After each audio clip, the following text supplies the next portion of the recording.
On Mamdani's day, why he's being questioned over one of his first executive orders. Fighting the flu, peak sick season still ahead, but case numbers are breaking records, prompting health officials to sound the alarm.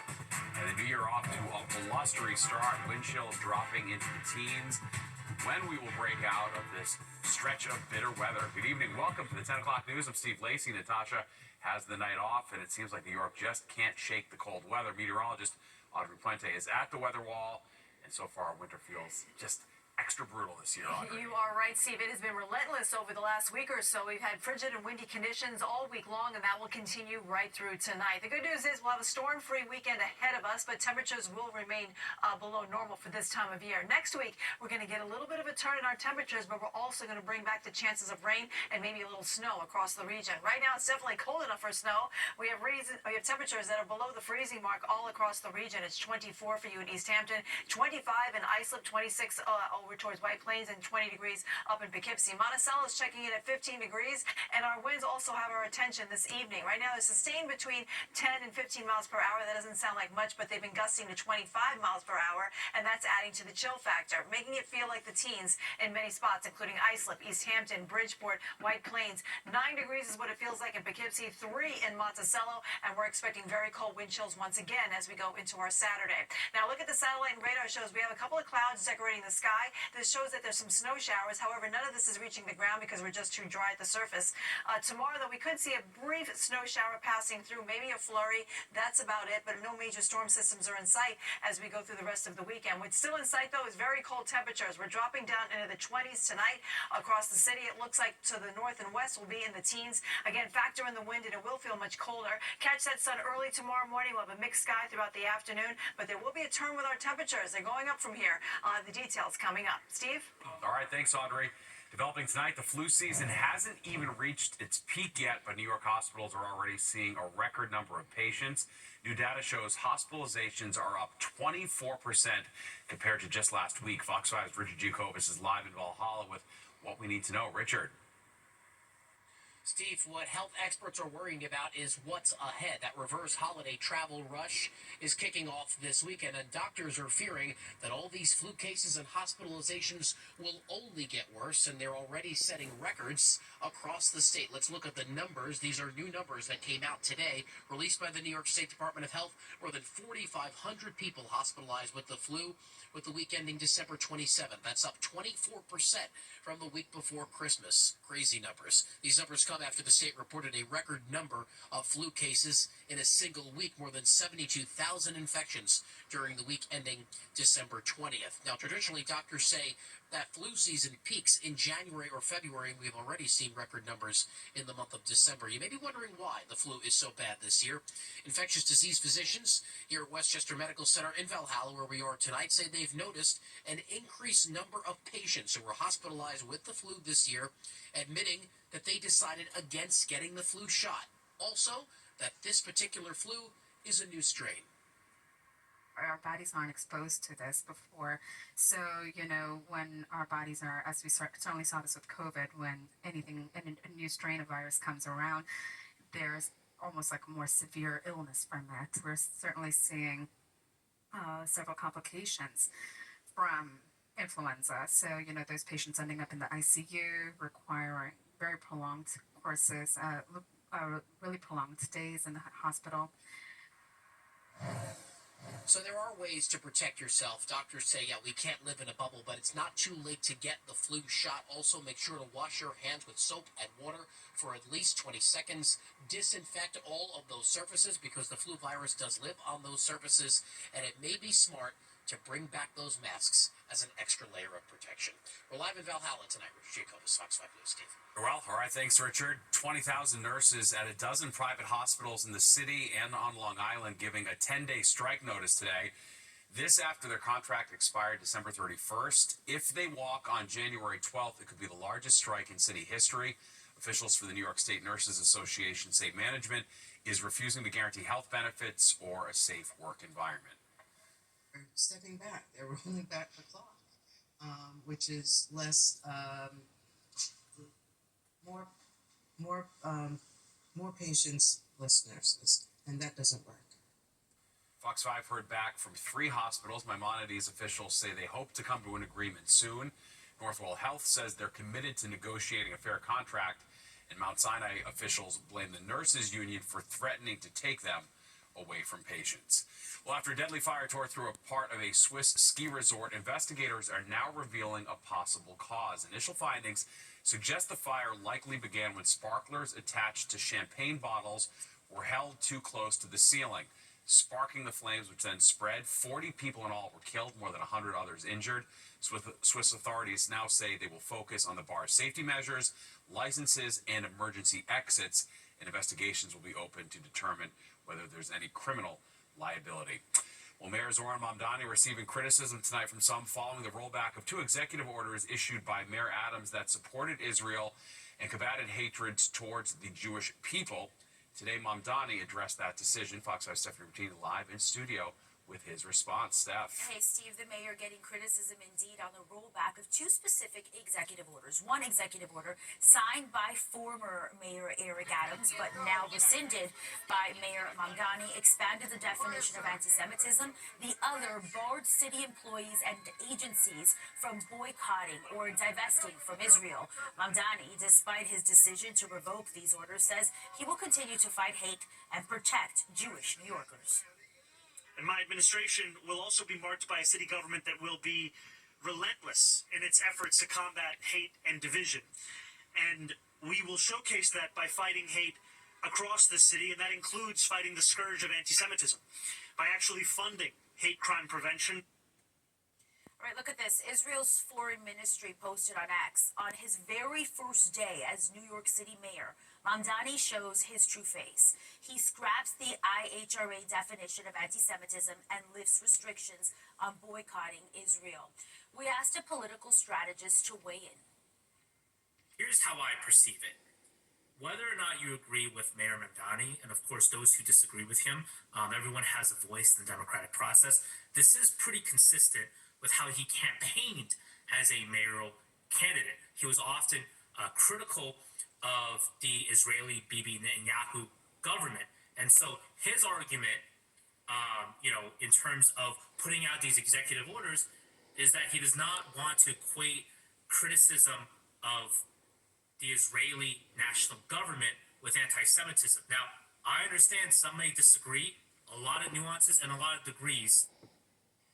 IHRA stands for the International Holocaust Remembrance Alliance. The definition defines anti-Semitism as a perception of Jews which may be expressed as hatred toward Jews. The IHRA definition is considered by many Jewish leaders to be the standard in fighting anti-Semitism. Steve. Very well. All right, thanks, Steph. Well, get ready to pay more to commute. Starting Sunday, MTA price hikes take effect. The base subway and bus fares rise 10 cents to $3 per trip.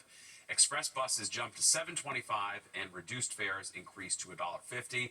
LARR Metro North will also see an average increase of up to 4.5% that will apply to the monthly fare.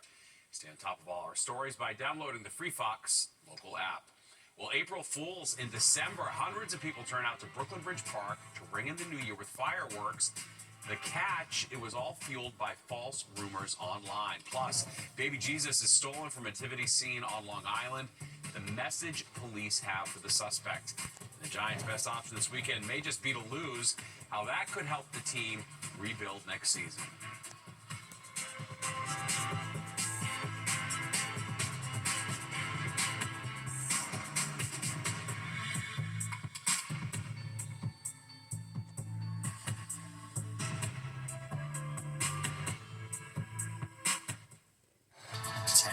News.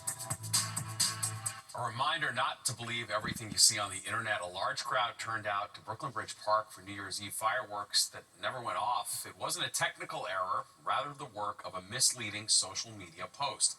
Fox 5's Meredith Gorman walks us through how it happened. I'm here near the Brooklyn Bridge where hundreds of people lined up on New Year's Eve expecting to see fireworks light up the sky when the clock hit midnight, except that never happened.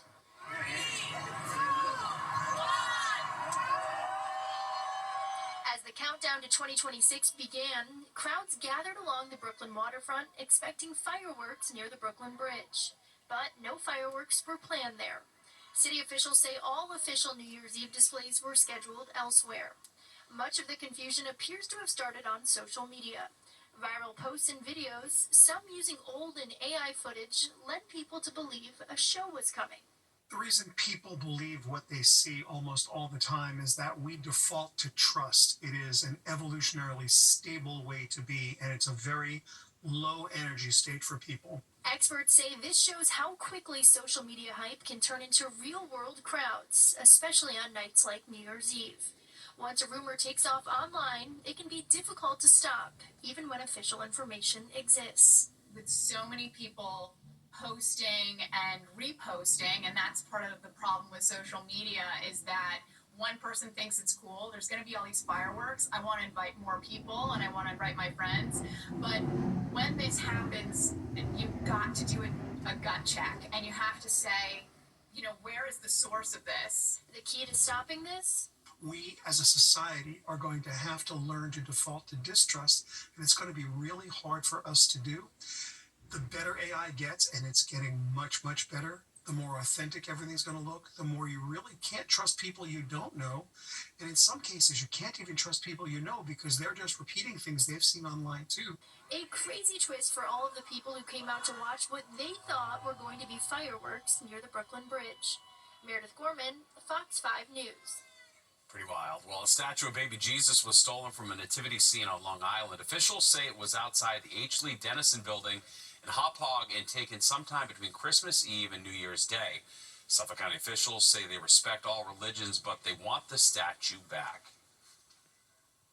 In this case, the Christian religion, to steal the baby Jesus during Christmas, that's not a cool thing to do. And we're asking for help in returning the baby Jesus.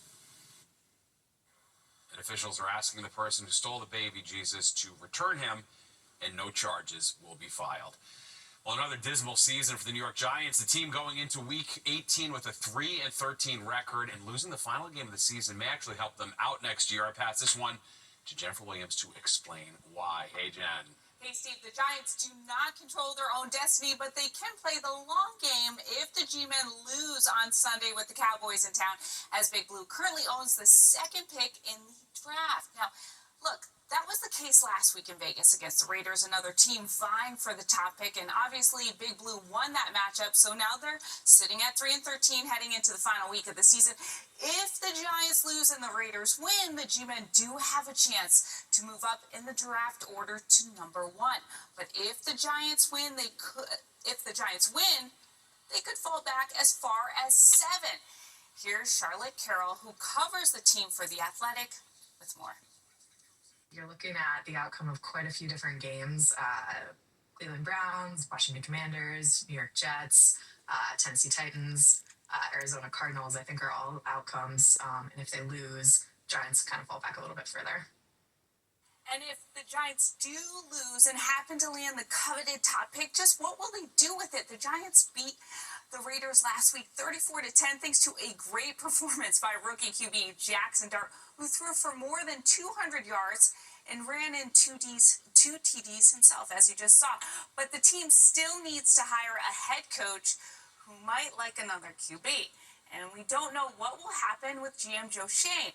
So the Giants drafting another QB is not out of the realm of possibility. It just depends where they fall in the draft, and who's coming out. If there's more quarterbacks that are coming out in this year's draft class, if they get the number 2, or if they do fall as far as number 7. There's a lot of positions of need on this roster. You could look at the offensive line, defensive line, really get guys in the trenches. You could always go for another skill position, especially a wide receiver to pair alongside Malik Neighbors, a cornerback 2 to pair opposite Paulson Adebo.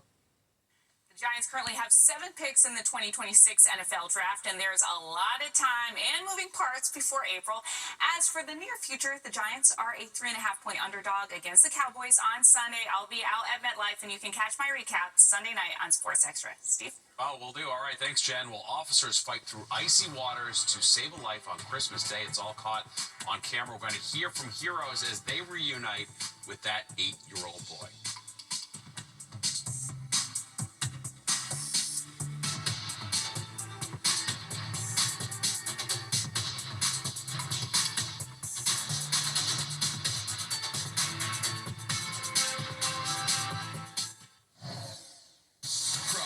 takes on St. John's.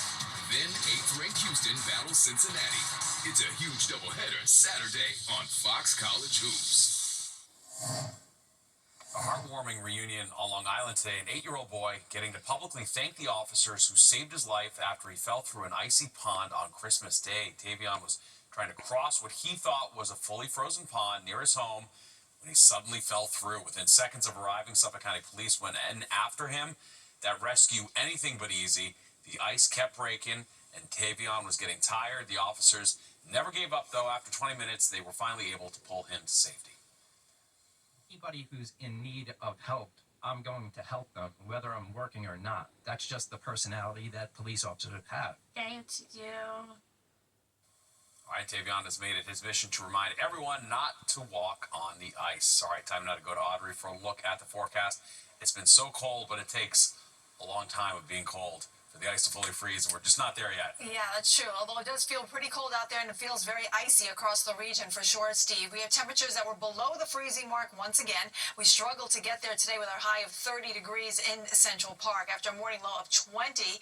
That is below our average high of 40. In fact, today's high was what should be our normal low for this time of year. 68 is the record high. That was back in 1876, but it's been as cold as 2 degrees for the low temperature, and that was in 1918. Right now, we're at 25 in Islip, 24 for you in East Hampton. Same number in Bridgeport. It's 20 degrees in Poughkeepsie and 14 over towards Monticello. Now, these numbers are actually a little bit higher than they were at this time last night, so it's not quite as cold, even though it does feel pretty brutal out there. Our wind chills are definitely a factor. It's feeling like the teens in many spots, like across Long Island into Connecticut. Single digits are being found up towards Poughkeepsie and Monticello. We're going to see numbers like these as we go towards tomorrow morning as well, so plan ahead if you'll be out and about early. There we are at about 8 a.m. on Saturday.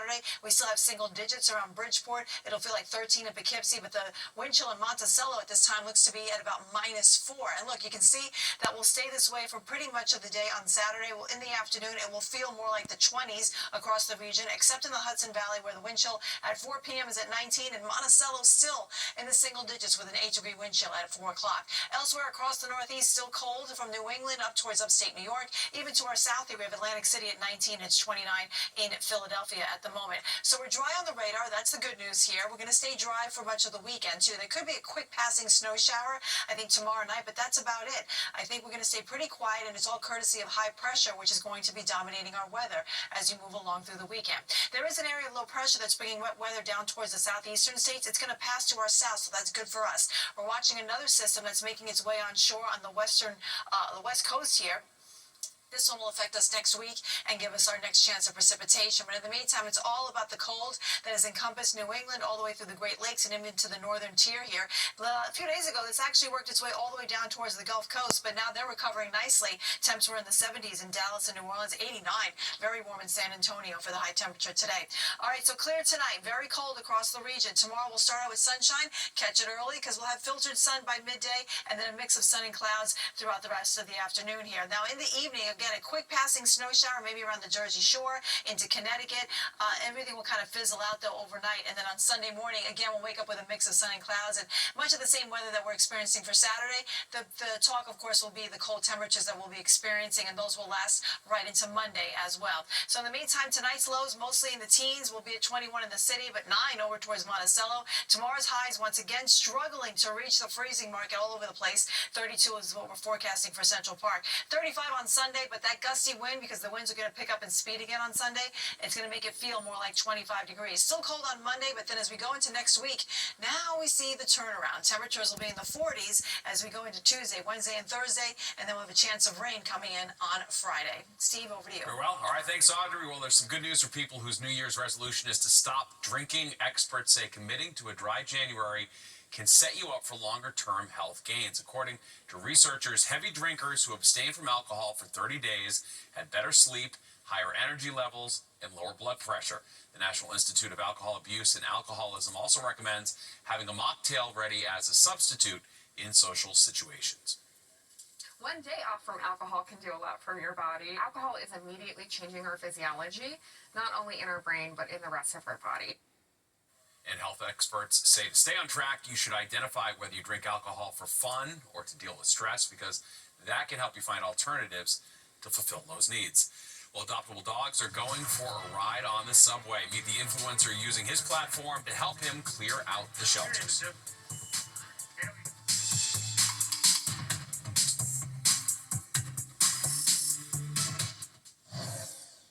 The news on Fox 5, brought to you by Stop and Shop. Feed the moment.